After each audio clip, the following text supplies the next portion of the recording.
I love saying the motto, like, sometimes you have to slow down to speed up. And that truly was what I was doing. I had to slow down for a second to be able to come in with a fresh perspective. Because I don't think if I did that, if I did not do that, I don't think I would have been able to think of some of the potential solutions or directions that I could have gone in.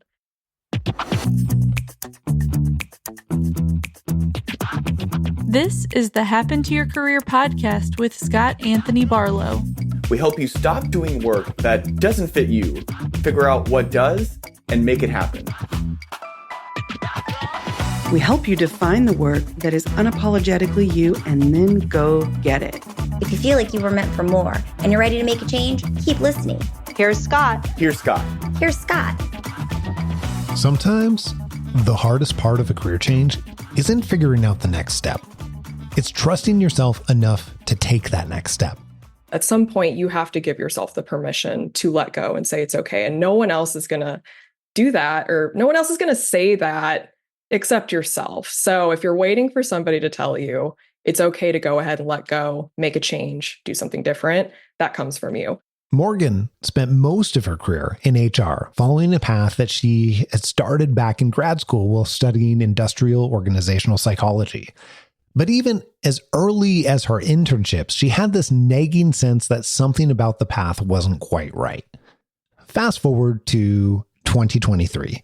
Morgan was in deep burnout, feeling stuck. She knew the role she was in was absolutely not working, but the fear of making the wrong move kept her from taking action.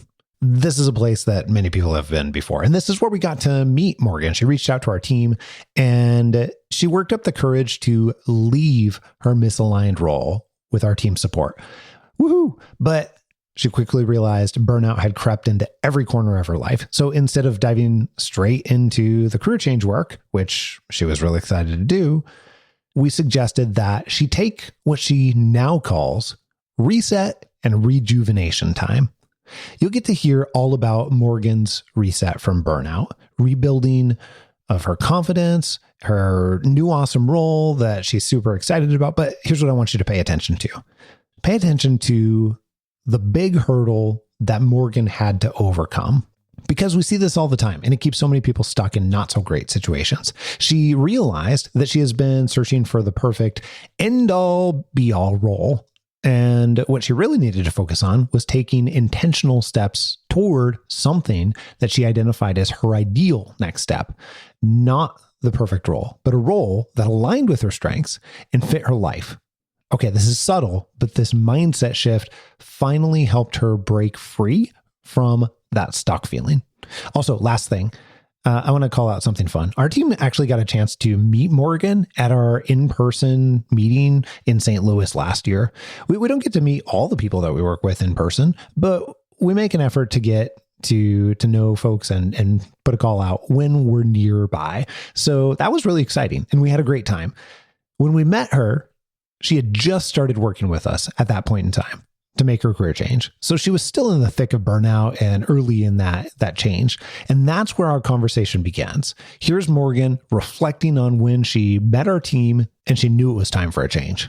Yeah, just before that time. I mean, goodness. Now, if you want to talk about when I chatted with the team and we were hanging out, I was probably, past the red zone that you hit when you should have left and made a change. Yeah. Looking back, I would absolutely not recommend you wait as long as I did when, you've realized, okay, a change needs to happen and you ignore it. You ignore that signal for a very long time until you've gone past the point of, okay, I'm really drained. My energy is taking a hit. I'm snappy with my spouse. Now I've gained 15 pounds. What is going on? I can't even give myself motivation to go to the gym anymore, which is a huge part of my identity. If you talk to any of my family, my friends, like I am always a go-getter at the gym. I will always be there, staying on top of the fitness. Like my mom would joke with me, if I haven't gone to the gym, she can tell because I am very like a type of way. You're a different person. You act differently. Yeah. Oh yeah. So once I felt that piece of apathy come in about not even feeling like you could have the motivation to even want to go to the gym, that was the biggest red flag to me, where I knew I had greatly overcrossed that boundary. But earlier in the process, it was these little, maybe like quiet little whispers maybe of, I don't know if I'm vibing with this, or I'm not sure if the impact, the purpose of what I'm doing is really lighting me up. Like I can do it and I'm getting great reviews and lots of positive feedback, but I'm not feeling that energy from that pride, that prideful feeling that you get when you go at it full force into a project. And you should, and at the end, like, I should be really proud about this. But then you don't feel that thing and you're like, this is not like, this is a sign. Yeah. I remember you mentioning that too, when we got to meet you in St. Louis. And for context for everybody else, we happened to do a team in-person meeting there, and that was super fun. So I'm curious though, you mentioned you felt you stayed way longer than what you should have. What do you think in your case? And lots of us do this. I think it's a human tendency. But what do you think caused you to stay so long? Had some of these multiple things. The biggest thing truly was I recognized that the role that I was in was such an amazing opportunity for somebody who had pursued an IO Psych master's degree. Yeah. And I was very, very much wrapped up in that identity and trying to pursue the expected traditional path that somebody for that degree should go out and get. And so in my role I was an organizational development partner for a retail company here in St. Louis. And I looked at this role and I'm like, this is an amazing opportunity for somebody who is absolutely a go-getter in organizational development practices and loving that. I mean, even just saying that right now showed the disassociation from that identity now that I look back at it. For somebody who should do, Yes, for somebody who's into this. If you say that to yourself, you should probably take a step back and reevaluate. So, but it's fine. There were such great opportunities in that role. And I'm so very thankful for all of those experiences. It's going to make me into a better person as I continue down my career path. So I have absolutely no regrets at all whatsoever doing that, but had such amazing resume builders and ability to have visibility in the organization, working with senior leadership and the CEO even, which was super, super cool. Got to put my name on projects and initiatives across the company, be super creative in that. It was a very flat organization. So it was a wonderful sandbox, basically, where you didn't have many levels to reach up to that upper leadership level to partner with them. And it was just super fun. Lots of a variety. But at the same time, I realized it was that wide variety that started to drain me. Well, so what do you mean when you say it was the variety that started to drain you? That sounds important. Yeah. So I was overseeing some different buckets, and I was looking over the performance management process, the talent assessment and succession planning process, the employee experience listening, survey strategy, data analysis and insights, and also some career frameworking stuff as well. And there was such depth to all of these buckets. And we were in a place where we were still building these processes up. And so the amount of work that just went into each of these buckets, the level of detail needed for each to make them great things was just, I couldn't give it that kind of attention, which now if you want to go back to considering strengths, for me was such a tough thing because I cannot stop maximizing stuff. I cannot stop thinking of new ideas for things. I am super big in maximization, ideation, and I can't stop doing those things. So the fact that I couldn't, I think that was a huge player in it for sure. So you had all of these categories in which you had responsibilities for, and you were feeling compelled to, or couldn't stop yourself from generating ideas, and not enough hours in the day to be able to really get any one of those significant progress, or at least what you wanted to. Is that right? Right.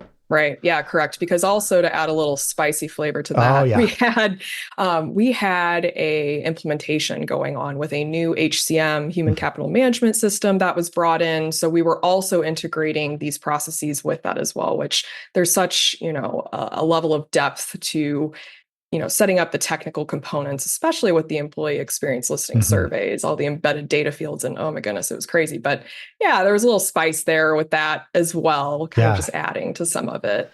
Yeah. Yeah. So you had this massive project that required depth going on, along with all of your normal responsibilities, duties, activities. And this is not adding up to something that is fulfilling any longer with all that level of variety. That makes total sense. And I can appreciate that too. You and I share some similar strengths I'm very much a maximizer, very much want to get everything out of every minute, every section, every project, every conversation, whatever. So you can definitely appreciate that. And then the ideation side too. Like if that is a strength of yours, it's hard to stop that. Yeah. Oh yeah. So what then caused you to say, nope, I'm doing this. I am making a change. At what point did you say, no, I've had enough. I've realized this. I've had enough of these small little tidbits, these clues. And you're like, this is it. I'm going to do this. Oh my goodness. It took a bit to get there. I'm not going to lie. I only got there when I started working with my coach, and I felt such a dedication to the projects that I was working on that I literally did not feel like I could leave them, because I felt, a sense of guilt of putting that on somebody else without having the deep technical knowledge that went into those projects. So there was a lot of guilt leading up to that decision of allowing yourself to let go. That was a huge learning for me in this process. Was at some point you have to give yourself the permission to let go and say it's okay. And no one else is going to do that, or no one else is going to say that except yourself. So if you're waiting for somebody to tell you it's okay to go ahead and let go, make a change, do something different, that comes from you. So it took me a minute to get there, but I finally cracked open the possibility of doing that in my head after visualizing what that would look like. I'm a highly visual person. Yeah. That is something that I have to see what something's going to look like. I have to walk through the steps and feel how it's going to feel before I do the thing.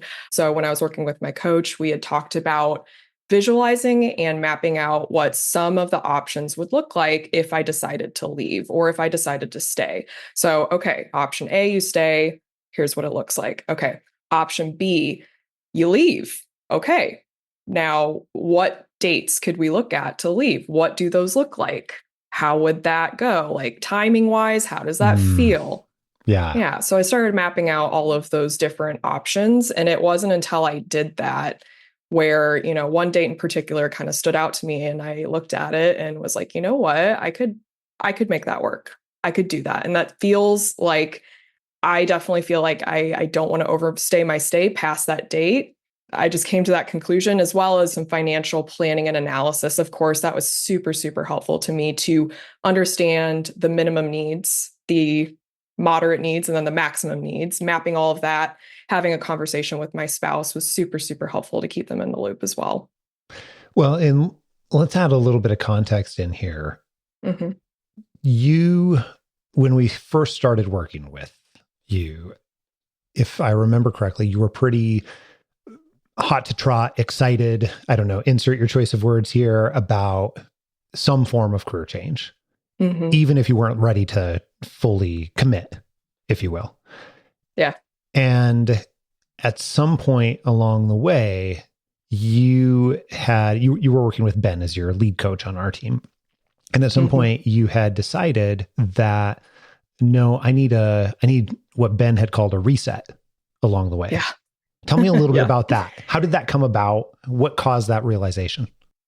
Yeah. So the reset you're referring to is in leaving the job and reset rejuvenation, right? Is that what we're talking about? Yeah.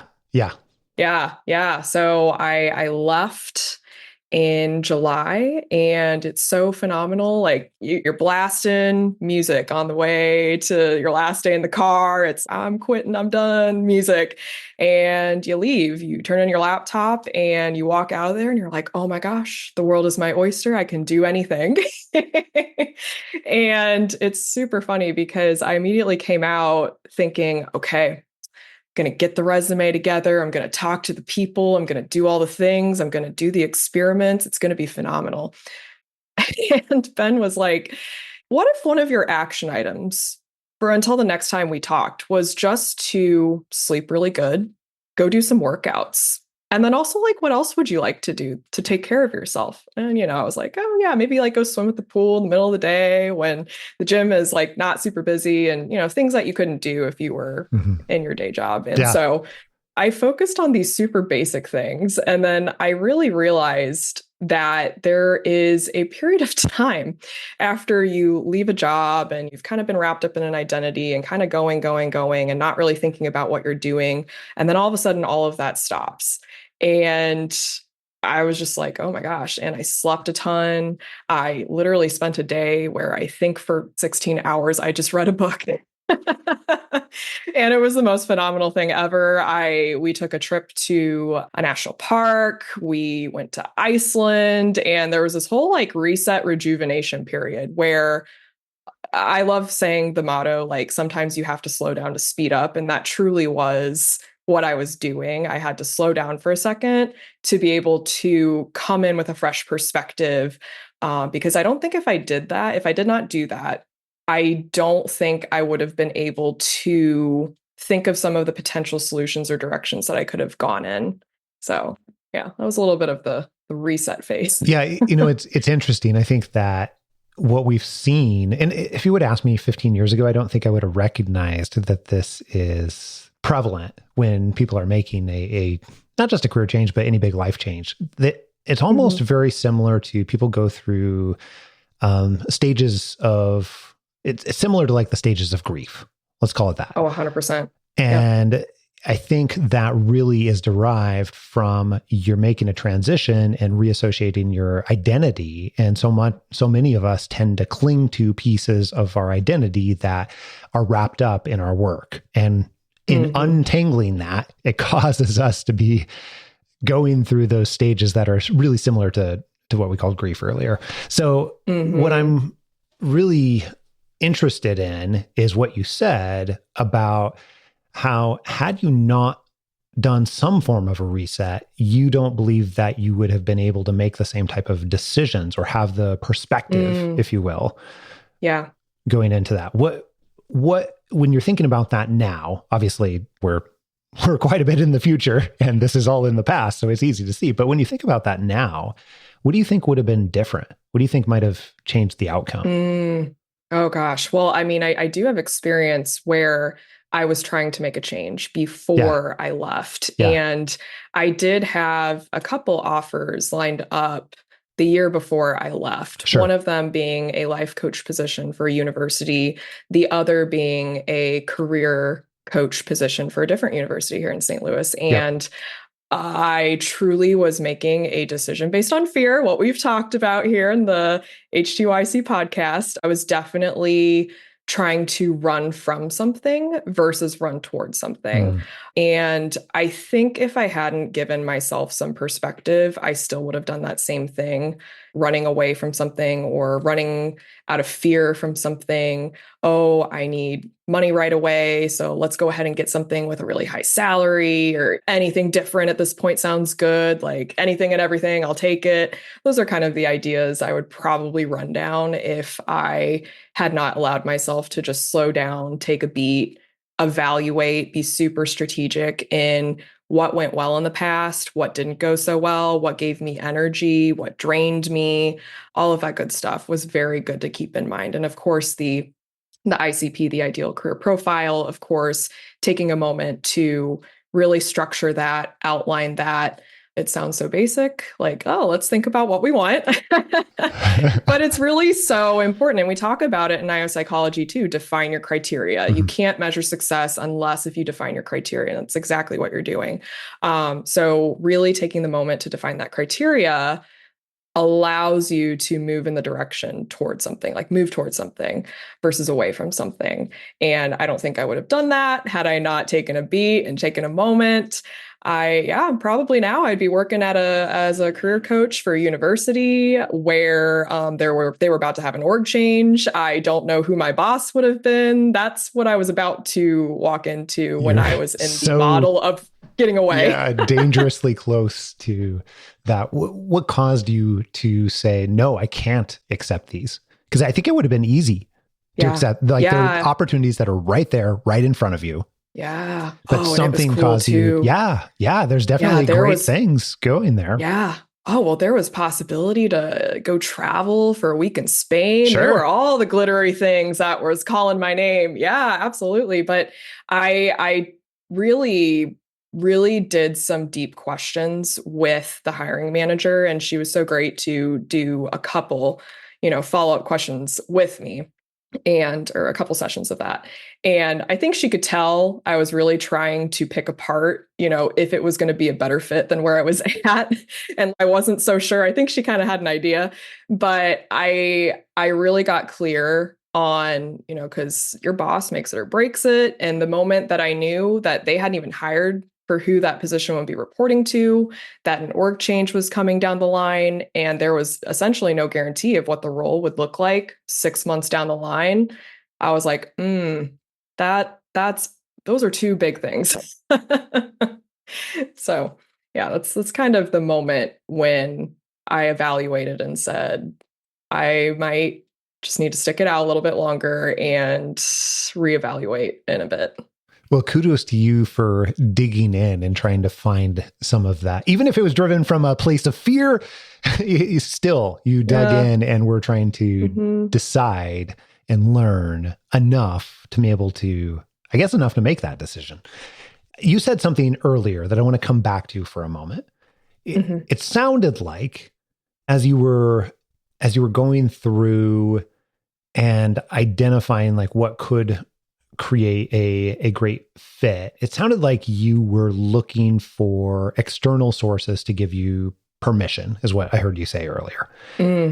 Tell me a little bit about that, because I know from chatting with Ben that this was a pivotal part of your process. So I want to do it a little bit more justice here. You mentioned it, but it sounded like there's so much else that went on here that caused you to recognize that you're seeking permission and then also move beyond that.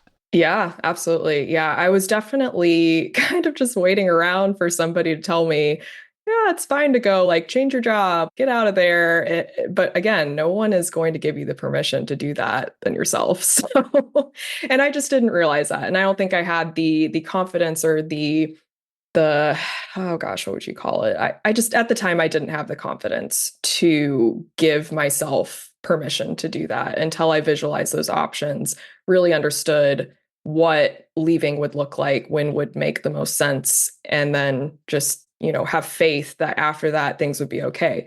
I'm an adaptable person. That's one of my strengths. So I was like, you know what? I'm very adaptable. I can do this. So that was also very validating to think about. But when it comes to giving yourself permission to just move on and not waiting for your spouse to say, yeah, it's okay. I mean, that does help. I think when we did the financial analysis and really looked at things, he's a very numerical kind of a person. So speaking that language was extremely beneficial, of like, all right, here's what it looks like 6 months out. This is what it would look like if I took that amount of time, and we realized, yeah, it's going to be fine. So that helped me give myself permission to leave. And then from there, when you're in that process of a limbo, there's a lot of self-guilt that comes when you're unemployed, for sure, which is a whole other topic we could dive into. But there is a component there when you're considering your next move, you're going through that identity shift. Again, there comes a time when you need to give yourself permission to do something different, to change. And I think doing the strengths exercises with friends and talking with them about what I personally do well, that they might, it doesn't come as easy to them. That was very validating, to be like, yeah, I am awesome at disarming people in a way where they can be totally honest with me and give me a ton of information. I should use that strength. That's awesome. Or, yeah, I am great at rolling with the punches, or super creative. When something totally changes, bringing a ton of ideas to the table and selecting out the best path forward. Like, I should use that strength in whatever way that looks like. And so that was also very validating. That did play a pivotal role in slowly building up that confidence to let myself make my decisions. And additionally, like intuition. Ben really talked with me and told me to kind of just take a moment to write down when I started questioning some of my gut feelings, and made me start recognizing those moments that I was questioning that or putting the mute button on them. And I recognized that it was quite a bit. So once I was a little bit more self-aware about that, I was like, okay, let's listen to this. And that did help me give myself permission to do something different. Like, oh, I would like to do something in coaching, something in empowering people and motivating people, because my strengths look like this. And I have all this data to back it up, and looking at qualitative data from my past work experiences and seeing that as a thread throughout different roles. That is something I should follow. So yeah, it was a multifaceted approach, I guess I could say, in things that give you little pieces of confidence to do what you need to do. But sometimes you also just need time to just sit, time to just chill. And sometimes you just got to do the thing, even though you're not ready to do it. I think what's really fascinating, I'm listening to you talk about, one, how you began to recognize this. Part of this was writing down when you were feeling less confident, and then you started to observe as you were doing that, wow, this is actually happening a lot more than I think. But then it sounds like what was happening is that was pulling your awareness to when you were experiencing that and searching for, I'm just going to call it validation elsewhere, externally. Yeah. And then the other thing I was taking from listening to you is that you mentioned earlier about the visualization, like visualizing what could this look like, fleshing out what would the future look like, how would this work, all the way from a financial side to everything else in between. And then that allowed you to start to disconnect and be able to move forward in a way that was good for you, without waiting for everybody else to say, oh yeah, like, yeah, you should totally go this direction, Morgan. Oh yeah. It's a great way to keep yourself accountable when you're like, I can't do this. And then you actually map it out and take the time to detail out what something would look like and be objective about it in that way. It keeps you very accountable. Like, no, it can work. So one of the other things I wanted to ask you about that I think is really interesting in your story is that your work and how you're doing work, or in combination of work right now, looks so different than it did back in 2023. Can you tell me a little bit about, just share with us, like, what is different, first of all, for context? And then I've got a couple of questions for you. Oh, 100%. Yeah. Well, I mean, first things first, the team is very different. Previously I was on an HR department team, and, you've got your total rewards team, your HRBPs, you've got your training experts, and then the org development team, comms, all of that. Whereas now it's a lot more specialized in like just psychology stuff and career assessment and coaching. So it's a lot more focused into one specific area, which I kind of love, because I really, really love to deep dive and go into all the nooks and crannies. So I was really, really hyped to be working with a team of experts focused on career change, motivating, empowering others who came from a psychology background, because I love the psychology stuff and I didn't want to leave that behind. I just wanted to apply it and use it in a different way. So the team's different. The working model is 100% remote. So we've got Washington, New York, Mexico City, and like we cover all the regions. So it's funny because I am an extroverted person. I really enjoy working with a team. That really is an aspect that makes or breaks it for me. So it's hugely important. And a lot of times people told me, oh, well, if you're extroverted, like you've got to work in an office then, like you have to do that. And I don't know, I was just like, well, I really do enjoy the perks and flexibility of working remotely. And I feel like if I just find a place where the team is pretty tight and they're collaborative and all of that good stuff, there shouldn't be any reason why I couldn't feel like I belong on a team and communicating, sharing ideas and all of that.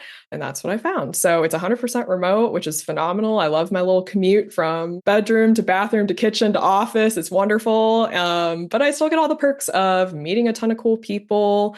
All of our clients that we meet with are from all over the states and everything. So from different countries. So I love that as well. Yeah, I mean, I am working with clients who are looking for change instead of leaders or stakeholders across a business trying to improve organizational effectiveness. Yeah. The end goal and purpose of my work, I really wanted like a client, instead of being an organization, to be a person. I wanted to shift my work to make it much more individual impact focused, because I always loved opportunities where I was able to sit down with leaders and really decompress data and insights and visualizations with them and chat about, what we could now do with this data to improve situations or team culture and all of that. And so now I feel like I've shifted in a way where I am still doing what I love in terms of decompressing assessment data and insights, qualitative data from work experience history, and then strategically ideating some creative solutions for clients to make a change. And it's just in a different way with an end impact and who I'm working with that is a lot more aligned with what my ideal was for me. So yeah, those are like the biggest things that are coming to mind right now in terms of like environmental differences, team differences, and content. And I like had the most random thing I'd put on my ICP where I was like, it'd be really awesome to work with people who love travel and adventure. And the head of assessment who I talked with, she is such a national parks geek, and that is the thing we that's absolutely awesome. Connected on. And it was so great. Yeah. So there's a lot of great things we were hitting on.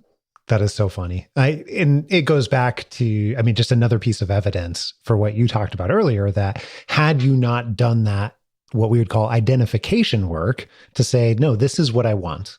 It's on paper, it's on purpose. Here's where I'm going. Here's where I'm running to. Then it may not have happened in that way, right down to the point where you get to work with other people that care about travel and national parks and everything else. Absolutely. Yeah. That's fantastic. So how has the way that you think about work changed through this experience or set of experiences? Because clearly the work that you're doing and how you're doing work has changed. It's very different in all the ways that you just articulated. But what do you think has been the biggest changes for how you think about work? Oh, yeah. Gosh, they're significant. I mean, even just waking up, I thought it was so cliche when people were like, oh, I wake up looking forward to work. Not a thing. Nobody does that. That's not a real thing. No one does Fake news. that. Yeah, no one does that. No, I wake up and I'm like, oh, yeah, I can't wait to work on this client today or dive into some insights today. And yeah, I just get super revved up to do that. And even when I end the day, even if it's a hard day of work, work is tough at sometimes, regardless of where you go, but how it makes you feel at the end of the day, like how quickly you feel energized again at the end of the day is a huge difference. So yeah, earlier I used to just be so drained and like you've got the zombie person who was me on the couch scrolling through Netflix. I'm not going to the gym. I can't even care to get into my car. And now it's like, okay, yeah, I'll take a beat. I'll, 30 minutes, maybe a little brain break. And then boom, I'm revved up. We're going, we're getting to the gym. And yeah, it's just a totally different experience when you're done with work for the day and you just feel excited and you're, I notice I'm a lot more energetic now when I'm hanging out with friends or with family, going to holidays, for example. I just got drained so quick in the past, but now I feel like I am a lot more revved up and engaged in conversations and my relationships are better. My husband is probably most thankful that I'm not as like short and snappy with him. I'm a lot more tolerant of things, which is always great. Finally, Morgan, finally. Yes. Oh my goodness. Yeah. No, that's great. Yeah. Lots of benefits everywhere, really. But yeah, work, it's funny. Like I realized, you can feel like you're having such a meaningful impact and it revs you up. Like that's not something I was really feeling as much. I saw how somebody who is really into the business effectiveness, development stuff could feel like they're impacting. And there are totally people out there who that's going to feel super meaningful for them and rev them up. And that's great. But for me, like, I am feeling so revved up and like I'm making a huge difference in the role that I'm currently doing, just more so than I was. Well, so let me ask you about that, because I think what you're talking about right now it's not just important. I would say it is critical. And specifically when we're experiencing I'm going to call it like the great opportunity syndrome, where it's like, yeah, that's a great opportunity for someone. Mm-hmm. And we feel compelled to continue going because it's a great opportunity, whether we feel guilt, whether we feel, whatever else, that tends to keep us there and keep us focused on that because it's got that great opportunity, which does not, as we know, mean it's a great opportunity for you. So what I'm curious about is, what advice would you give to that person who is in that great opportunity, but they're not feeling all of these other wonderful byproducts, like, hey, I'm actually excited to wake up in the morning and thinking about, the things that I get to do as opposed to have to do. What advice would you give that person that is maybe stuck in that place that you were several years back? Yeah. I mean, that's a tough place to be. I think and this is hard to come to this realization, but it's okay to say no to things. I think, especially with high achievers, which, hello, that's me. Hello. Especially with high achievers. Hello, I'm high achieving. What's your name? Especially with high achievers, it's so easy to be a yes person because we have this assumption that if we say no, it means we're not driven, we're not motivated. But really, I mean, you just kind of have to shift the mindset of it's okay to say no, because it just means that you're looking to further align yourself with being able to use your strengths in a more meaningful way, show up authentically. Those are all super important things. And yeah, it's okay to say no. So if you're stuck in an area that you don't want to be in, and that you've got this inkling of a feeling it's not the right fit, and you get a promotion, I think it might be a really great idea to say, hey, I really appreciate this. I'd love to think about it for a little bit. And then deep dive into, what do you want your life to look like? How do you want to show up at work? And just check that criteria out and see if it's going to align well.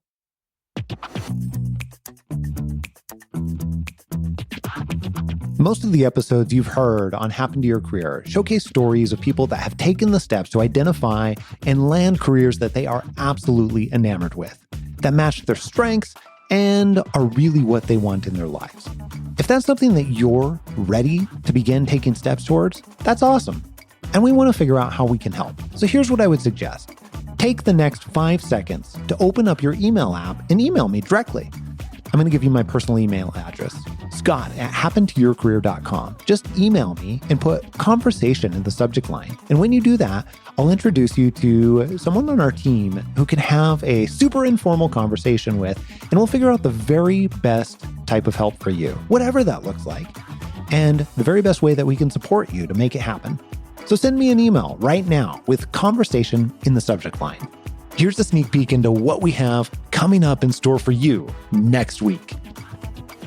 I think I opened myself up finally to the possibility of something else in my future. And I let go of trying to control, or not even let go of control, but I finally started to put more into myself, learning about myself, discovering myself. Everyone's heard the whole proverb about the best time to plant a tree is, 20 years ago. And next best time to plant a tree right now. Okay, well, here's the thing. What if you could start planting a tree in the form of doing the work now, just little tiny bit by little tiny bit, to decide what it is that you want to spend your time doing, what you want to spend your time doing in the form of a career, what you want to spend your time doing in the other areas of your life too. Well, I'll tell you that if you do that, it can make a massive, massive change for you when something unexpected happens. All that and plenty more next week right here on Happen to Your Career. Make sure that you don't miss it. And if you haven't already, click subscribe on your podcast player so that you can download this podcast in your sleep and you get it automatically, even the bonus episodes, every single week, sometimes multiple times a week. Until next week, adios. I'm out.